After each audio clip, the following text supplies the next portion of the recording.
Hey everybody, this is D Hunter, bringing another action figure review. Today, we're going to look at the McFarlane DC Multiverse Scarecrow from the Last Night on Earth storyline. This is part of the Collect to Build Bane action figure wave. So let's go ahead and check out the packaging here.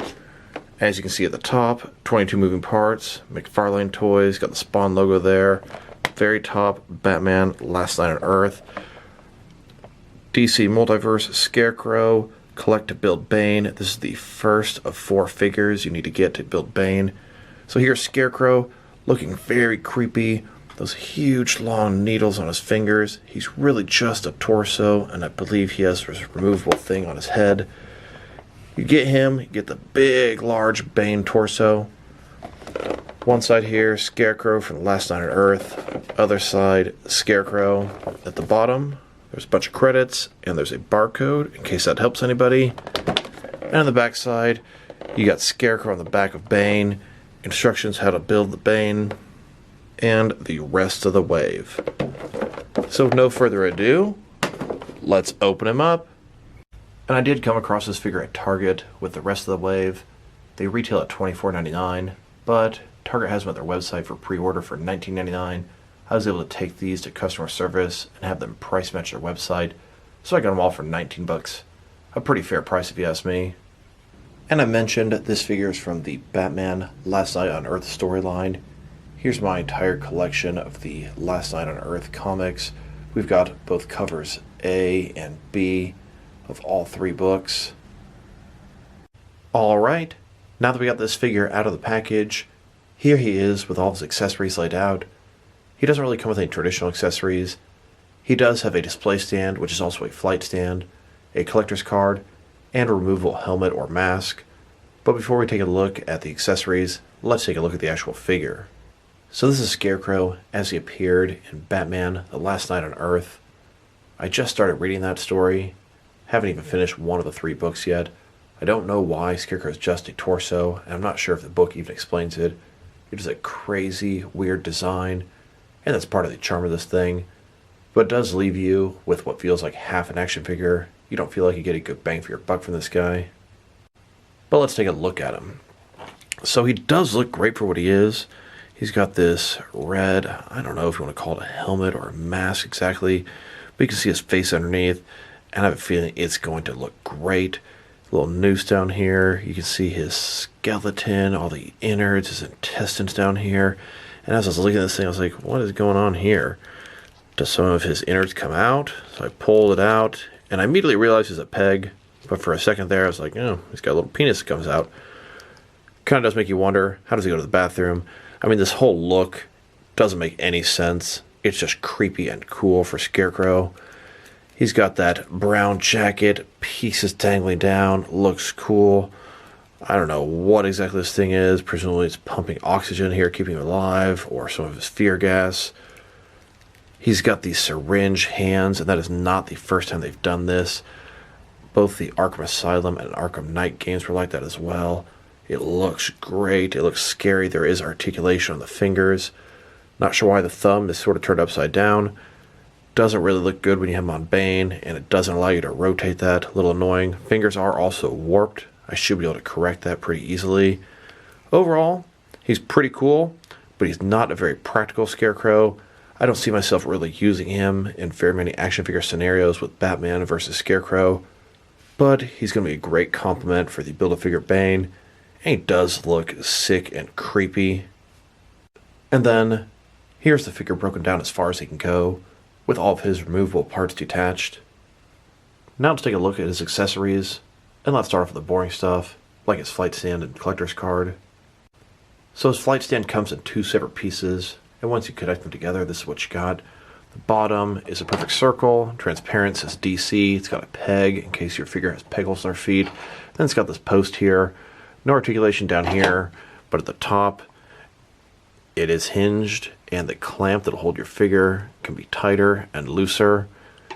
Now, I'm not much of a stand guy, but the Scarecrow can't really stand up on his own, so if I do display him, it will be using the flight stand. Here he is on the flight stand, kind of floating in midair, and I don't believe that's at all how it was in the comics. In the comics, he's pretty much just the top half of Scarecrow.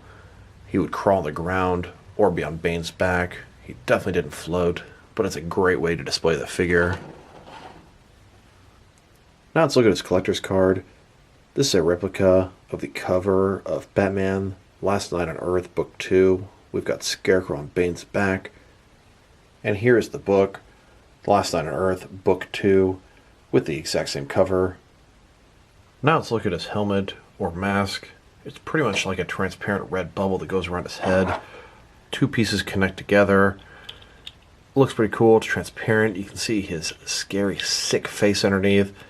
And it's got this tube coming out the back to this thing right here. Here he is with the helmet on. And here he is with the helmet off. He looks like a corpse. He looks like something from Ghostbusters. He looks terrifying, sick, and creepy, and it's very appropriate for Scarecrow. I will say, when his helmet is off, the head can come off pretty easily here, and if you wanted to, you could then take his noose off. And a couple things about the helmet. So on the back of his head, he's got this large hole there, and the back side of his helmet, it's got this little peg that will attach in there. It will allow you to sort of turn this, and will turn his head at the same time. And when you have this thing attached, his noose serves two purposes. Number one, it looks cool on Scarecrow. And number two, it fits on both the front and the back of this thing, holding it together securely. Now let's look at his action feature, and that is to be able to attach to Bane. These figures are to be displayed together, and they look really cool that way. So if you take him, take the front, look at his innards, his intestines, etc. He has this piece that comes out, and it looks really weird. I know at first I was confused, but it only took a sec to realize what it's actually there for. It's a peg that will go into Bane's back and allow him to attach securely to him. So here's the Build-A-Figure Bane that you'll make if you buy all 4 figures in this wave. He's big, he's massive, he's heavy. On the back side here, he does have this hole on his back to attach a Scarecrow. Here's Bane with Scarecrow on his back. Scarecrow is poisoning or controlling Bane, at least that's what it looked like to me. He does have these syringes on his fingers.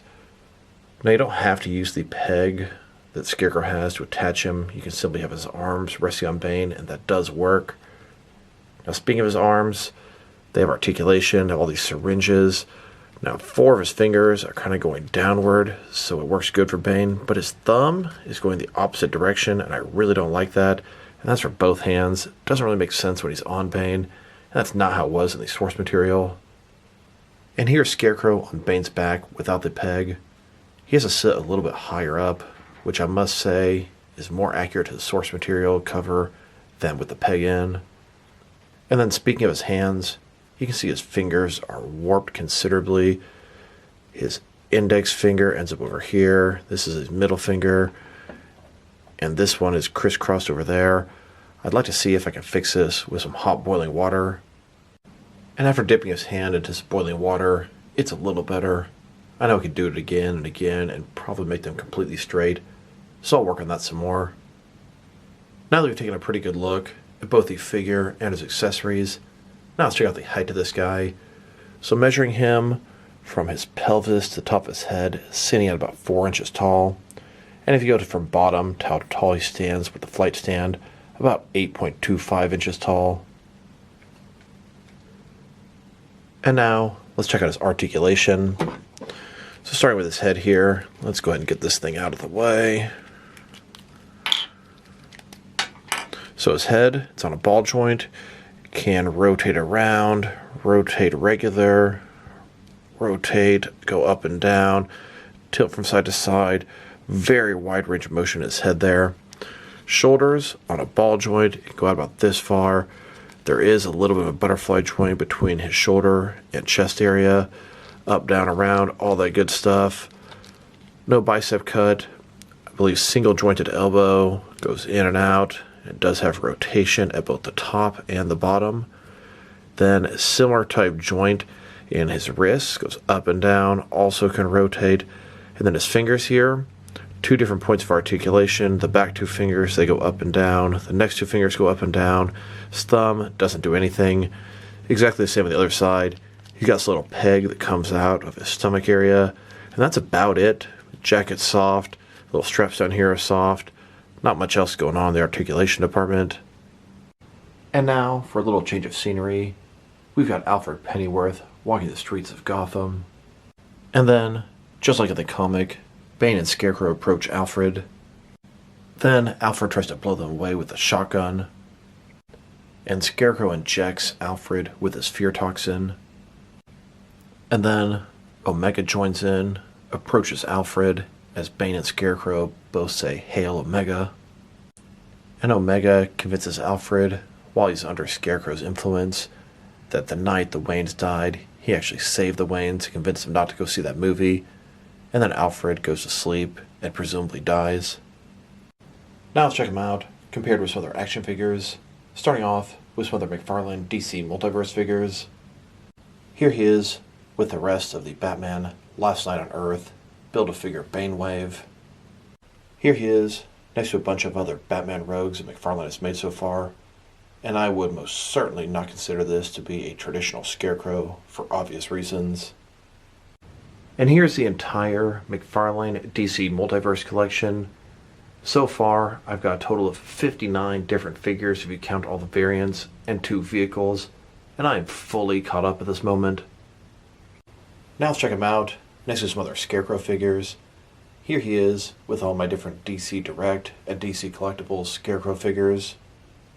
And here he is with my Mattel Scarecrow figures.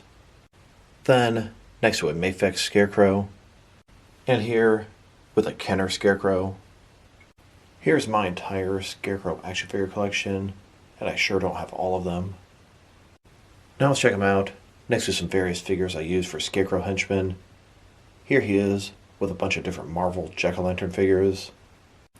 And here, with a couple figures I threw together to represent some Arkham Knight Fear Hallucination Scarecrow Henchmen. And here he is, next to some McFarlane Fortnite Skull Trooper figures that I thought made some good Scarecrow Henchmen. Then, next to some Jazzwares Fortnite Skull Trooper figures. Still trying to find my 4th inverted Skull Trooper. And here he is, with another action figure that's just a torso. Now let's check him out, next to some action figures from different various companies, to see how he fits in both scale and style-wise, in case you want to know which lines you can mix him with. Here he is, with some of his McFarlane Toys brothers.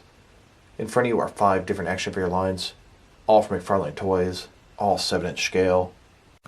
And here he is, with some DST, or Diamond Select toys. Then with some DC Direct and DC Collectibles figures. And here, with some NECA figures. Then, next to some Mattel wrestling figures. And here he is, with some Mezco 1/12 cloth soft goods action figures. Then, next to some Mattel DC Universe Classics and Multiverse figures. And here, with some Mafex figures. Then, next to some Hasbro Marvel Legends. And here he is, next to some SH Figure Arts action figures. And finally, here he is, next to some Jazzwares Fortnite figures. So overall, this Scarecrow's a pretty cool figure. His sculpt is excellent, although you don't get quite a good value because of how little action figure he actually is. His articulation is pretty good considering what you have to work with. His accessories are more or less non-existent, but I'm very happy you can take that helmet thing off. I don't think he ever actually took that off in the comic. So overall, if I were to rate this guy, I'd give him a 6 out of 10. He's a very cool looking figure, very sick and disturbing, but he's not very practical. Sure, he's going to be great paired up with Bane on display, but I don't really see myself ever actually using this as my specific Scarecrow in any Batman scenarios. So this is D Hunter. Thank you guys for watching this video. If you liked the video, press like below. If you have anything you want to say about the video, add to the comment section. If you want to see additional action figure reviews from me, press subscribe. I do appreciate when you do that. Once again, this is D Hunter. Thank you guys for watching this video, and I will talk to you guys real soon.